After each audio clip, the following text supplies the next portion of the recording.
मजा नहीं आ रहा है। हम करते हैं प्रबंध। वीरेंद्र सिंह राजपूत, आपका रुख करते हुए, नुकसान नफा तो छोड़िए, कांग्रेस का भी काफी असर रहा है सर। 14 सीटें ऐसी थी जहां कांग्रेस के कारण आम आदमी पार्टी हारी, खुद केजरीवाल भी मुसीबत में फंस गए, हार गए, तो काफी असर कांग्रेस पार्टी का रहा। अच्छा, देखिए अर्पिता, आप लोगों की अपनी मीमांसाएं हैं। मैं इस निर्मम मीमांसा का भी धनात्मक ऊर्जा के साथ स्वागत करता हूं। हम किसी को हराने के लिए चुनाव नहीं लड़ रहे थे, हम स्वयं को जिताने के लिए चुनाव लड़ रहे थे। पब्लिक ने जितना हमको सपोर्ट किया, हमने वो काम किया। हमने तो किसी को हराने, हाँ, सत्ता के खिलाफ चुनाव लड़ रहे थे। आप पार्टी के कुशासन के खिलाफ चुनाव लड़ रहे थे, 11 साल का कुशासन था, और केंद्र सरकार का भी 11 साल का कुशासन था, जो लॉ एंड ऑर्डर की बात थी। बिजली, पानी और जमुना मैया के वाटर के लिए हम केजरीवाल सरकार के खिलाफ चुनाव लड़ रहे थे, और लॉ एंड ऑर्डर के लिए भाजपा के खिलाफ चुनाव लड़ रहे थे। तो इस तरीके का ये आरोप लगा देना कि साहब इन्होंने हरा दिया, इन्होंने जिता दिया, आज की डेट में मान लीजिए अगर हमारा और आप पार्टी का समझौता हो गया होता और आप पार्टी फिर चुनाव हार गई होती, तो हमसे कहा जाता है ये तो नसुड्डे हैं, ये तो पनौती हैं, ये तो ऐसे हैं जिसके साथ जाते हैं वो हार जाता है। आज की डेट में आप पार्टी ने इच्छा नहीं जाहिर की, हम लोगों ने अपना चुनाव लड़ा, आपने अपना चुनाव लड़ा। हमने तो हरियाणा में आप पार्टी को नहीं कहा कि आपने हमें हरा दिया, हमने तो गुजरात में आप पार्टी को नहीं कहा कि आपने हमें हरा दिया, हमने तो गोवा में नहीं कहा आप पार्टी को कि आपने हमें हरा दिया। लेकिन हाँ, नोएडा के से चलने वाले जितने हमारे साथी मीडिया के चैनल हैं, उन्हें कुछ ना कुछ कांग्रेस को कोसने के लिए चाहिए। सही पकड़े हैं। भारतीय जनता पार्टी को कुछ ना कुछ कांग्रेस को कहने के लिए चाहिए। कांग्रेस जनता के मुद्दों पर चुनाव लड़ी। बताइए, यमुना के पानी को साफ कराना क्या अच्छा मुद्दा नहीं था? हवा को साफ करना अच्छा मुद्दा नहीं था? दिल्ली को रेप की कैपिटल बना दिया, महिलाओं के प्रति अनाचार, अत्याचार, दुराचार हो रहे हैं दिल्ली में, ये मुद्दा हमने अच्छा नहीं चुना। अगर आप ये कह रहे हैं सर, ठीक है ना, उमर अब्दुल्ला ने भी तो ट्वीट किया था ना कि आप और लड़िए, आप लोगों के अगर आप साथ होते तो हो सकता है कि ये सीटें 37 तक पहुंच जाती, बहुमत के आंकड़े तक आप पहुंच जाते, लेकिन साथ ना लड़ना क्या नुकसान लेकर नहीं आया? तो रुको जरा। उमर अब्दुल्ला, अर्पिता जी, उमर अब्दुल्ला हो चाहे हमारे नोएडा के साथी मीडिया वाले हो, हमारे बाप दादा नहीं लगे हुए। हम चुनाव लड़ने के लिए आए हैं। चुनाव हम राज्य स्तर पर लड़ेंगे, इंडिया गठबंधन राष्ट्रीय स्तर पर है, जहां हमारा समझौता हो पाएगा वहां हम चुनाव लड़ेंगे। हमारी कांग्रेस पार्टी एक राजनीतिक जमात है, अपने अस्तित्व के लिए भी लड़ना है। हम यहां पर किसी एनजीओ के रूप में नहीं आए हैं चुनाव क्या नाम भारतीय राजनीति में। सच बात यह है कि 2013 तक क्या नाम कांग्रेस पार्टी को सत्ता दे रखी थी, अब उसके बाद जो है आप पार्टी को सत्ता मिली, आज की डेट में भारतीय जनता पार्टी को सत्ता मिली, हमारा तो एक भी विधायक नहीं। हम तो लेकिन उसके बाद भी भारतीय जनता पार्टी के ऊपर अब तो डबल इंजन की सरकार है उनकी, हम तो उस डबल इंजन की सरकार के ऊपर दबाव डालेंगे कि यमुना मैया को साफ कीजिए, गंगा मैया के झूठे बेटे। बोल पथ पर जो भी मिला ये भी सही वो भी सही। हम कई बार जीते हैं अर्पिता जी, कई बार हारे हैं, लेकिन हमारी हार जीत में हमारे अपनों ने बदली है, हमारी अपनी पार्टी के इंटरनल स्ट्रक्चर ने बदली है, किसी मीडिया के कारकुन ने नहीं बदली, किसी हमारे साथी ने नहीं बदली। हम आपके साथ करती हूं और 2-4 सवाल मेरे आपसे होंगे। मैं चाहती हूं कि उसका जरा आपने भी विश्लेषण तो कर ही लिया होगा, हार पर विश्लेषण हो गया, हम विश्लेषण जरा कर लेते हैं कि आगे भविष्य आम आदमी पार्टी का क्या है, यानी आपका क्या होगा। दिल्ली मॉडल और ब्रांड केजरीवाल, इन दोनों को जनता ने नकार दिया है, दुकान तो खाली हो गई है, अब क्या बेचेंगे? क्या क्या कहना क्या चाह रहे हैं भैया आप? देखिए, मुझे नहीं लगता है कि जनता ने नकार दिया है। जनता ने हमें नई भूमिका दी है, जनता ने हमें विपक्ष की भूमिका दी है। हम पूरी विनम्रता के साथ दिल्ली की जनता ने जो आदेश दिया चुनाव तो आपने ये भूमिका के लिए तो लड़ी नहीं थी। मैं कह तो रहा हूं कि जो हम जिस भूमिका से चुनाव लड़ते हैं, लोकतंत्र में वो स्वीकार्य नहीं होता है, बल्कि जनता जो आदेश देती है लोकतंत्र में उसको स्वीकार किया जाना जरूरी होता है। और लोकतंत्र में आज दिल्ली के अंदर हम एक मजबूत विपक्ष रोकना नहीं चाह रही हूं, लेकिन जनता ने दिल्ली के 43.5% लोगों ने अपनी राय अरविंद केजरीवाल जी के पक्ष में दी है, लेकिन निश्चित तौर पर बहुमत हमें नहीं मिला है। तो हम उसी भूमिका में, जिस भूमिका में हमें दिल्ली के लोगों ने भेजा है, हम उसमें अपनी मेहनत से काम करेंगे। हम कौन सा दिल्ली की सत्ता में शुरू से कोई हमारे बड़े कोई बुजुर्ग कोई राजनीति में थोड़ी थे कि उनके बच्चे थे और हम राजनीति में आ गए सीधे। हम तो आम लोग थे, हमको वहां तक पहुंचाया भी लोगों ने था। अब नई भूमिका दी है तो नई भूमिका को निभाएंगे।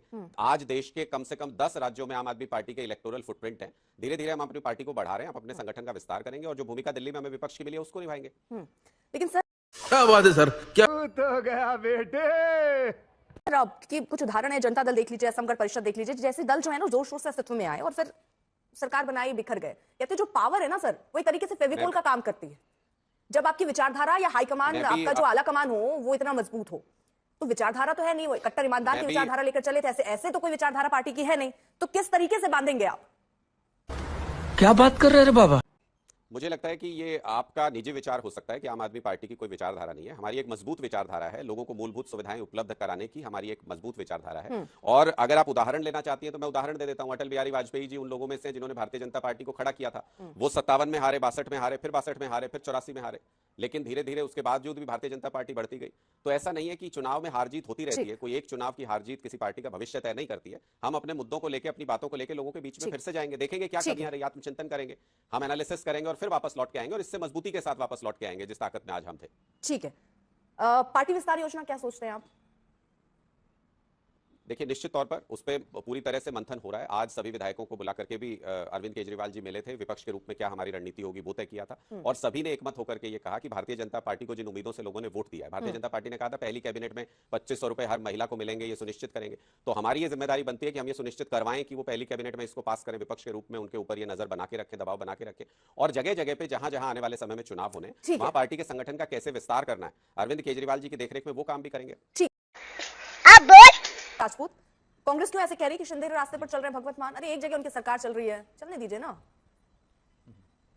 देखिए अर्पिता जी, दो बातें बताता हूं मैं आपसे, थोड़ा सा जल्दी से मैं बता देता हूं। पहली चीज, आप पार्टी नैतिक हक खो चुकी है पंजाब को चलाने के लिए, ये अपने आप में सच है। कब गिरेगी? अपने बोझ से गिरेगी, हमारा उसमें कोई रोल नहीं है। पंजाब एक सीमांत राज्य है, और सीमांत राज्य की जो समस्याएं हैं वो बहुत दूसरी होती हैं, चाहे आतंकवाद से रिलेटेड हो, चाहे ड्रग्स से रिलेटेड हो, चाहे चिट्टे से रिलेटेड हो, चाहे बेरोजगारी से रिलेटेड हो, चाहे किसान की समस्याओं से रिलेटेड हो। उसमें किसी में भी भगवत मान की सरकार कहीं ना कहीं किसी भी रूप में अपने आप को प्रभावशाली बताने में कामयाब नहीं रही है, तो ये अपने बोझ से गिरेगी। और एक चीज मैं आपसे कहना चाहता हूं, बहुत इंपॉर्टेंट है कि 2013 में जमुना मैया मुझे ये थोड़ा समझा तो दीजिए, ये है क्या? मतलब शिंदे की राह पर भगवत मान चल रहे हैं, आज से तो समझा दीजिए। हाँ, नहीं, अब शिंदे की राह पर भगवंत मान तो चलेंगे ही, चूंकि अब अरविंद केजरीवाल जी का सीधा सीधा सा मैं बता तो रहा हूं ना कि आज की डेट में जिस आदमी के पास ताकत है, या जिस आदमी के पास बाकी चीजें, जिसने आदमी ने आप पार्टी को बनाया था और जो वहां पर सरकार चला रहे हैं भगवंत मान साहब, अब उनके ऊपर ही सारी पार्टी को चलाने का प्रेशर होगा या सारी चीजें होंगी, वो अभी आपको 2-4 दिन में साफ दिखाई दे जाएगा। सबसे इंपॉर्टेंट बात एक मैं कहना चाहता हूं अर्पिता, सिर्फ 10 सेकंड। मैं आपसे एक ही चीज कहना चाह रहा था कि 2013 में यमुना मैया का झूठा बेटा दिल्ली में आया था, झूठ बोल करके शीला जी पे, मनमोहन सिंह जी पे आरोप लगा करके 2025 में चला गया, और 2014 में गंगा मैया का झूठा बेटा आया था देश में कांग्रेस के ऊपर झूठे आरोप लगा करके। आप ध्यान दीजिएगा कि 26 तक आते आते वो गंगा मैया का झूठा बेटा दिल्ली और देश में चला जाएगा। ये बड़ी अच्छी बात कही आप जफर भाई, ये चीजें रखिएगा कि बीजेपी के लिए सबसे मजबूत चेहरा अरविंद केजरीवाल है, ब्रांड केजरीवाल, ब्रांड मोदी और ब्रांड केजरीवाल अब कहां आमने सामने भिड़ते हैं? और इंडिया गठबंधन में जो आप ये कहते हैं कि हम सबसे वही हैं जो मोदी को हरा सकते हैं, आप क्या कहेंगे? देखिए, बिल्कुल आज भी वही बात सही है, क्योंकि कांग्रेस, ये आप जफर जी ये आप हमारे बारे में जब से हमारी पार्टी बनी है 10 बार कम से कम ये कह चुके हैं कि अब आम आदमी पार्टी खत्म हो गई और हम उससे ज्यादा मजबूत होकर वापस लौटे हैं। तो इस बार भी हम उससे मजबूत होकर के वापस लौटेंगे, और भारतीय जनता पार्टी को टक्कर देने की इनका जो सिस्टम है, ये जिस तरीके से संसाधनों का दुरुपयोग करते हैं, उसको टक्कर देने की हिम्मत और ताकत अगर आज के दिन किसी कार्यकर्ता में है तो वो आम आदमी पार्टी के कार्यकर्ता में ही है। मैं तो ये उम्मीद कर रहा था कि जफर इस्लाम, जब इतना अच्छा मैंडेट मिला है आपको दिल्ली में, मैं उम्मीद कर रहा था कि आप कहेंगे कि हम पहली कैबिनेट के अंदर 2500 रुपए सब महिलाओं का आदेश पारित कर देंगे, लेकिन आपने एक बार भी उसका जिक्र नहीं किया। सर, ये तो इसीलिए हमारे सारे ये तो आगे चलेगा ना, क्योंकि आप ये बड़ी अच्छी बात कही आप। देखिए, अशांत मणिपुर के जो सीएम थे, बल्कि असफल सीएम थे वीरेंद्र सिंह जी का, आखिरकार इन लोगों ने इस्तीफा लिया। हम लोग तो सालों से मांग कर रहे थे कि वहां राष्ट्रपति शासन ले गए, क्योंकि वीरेंद्र सिंह जी और भारतीय जनता पार्टी वहां पर एक पक्ष में खुल करके खड़े थे, और मणिपुर को अशांत और आतंकवादियों के साथ में इन लोगों ने कर दिया था। अभी जफर भाई कह रहे थे कि विधायकों से की मांग से कुछ नहीं होता, तो चुनी हुई सरकार में जफर भाई विधायकों की मांग से सब कुछ होता है। और अब वीरेंद्र सिंह का आप लोगों ने इस्तीफा लिया है, तो असफल गृह मंत्री का भी इस्तीफा ले लीजिएगा, तो शायद मणिपुर शांत हो जाएगा।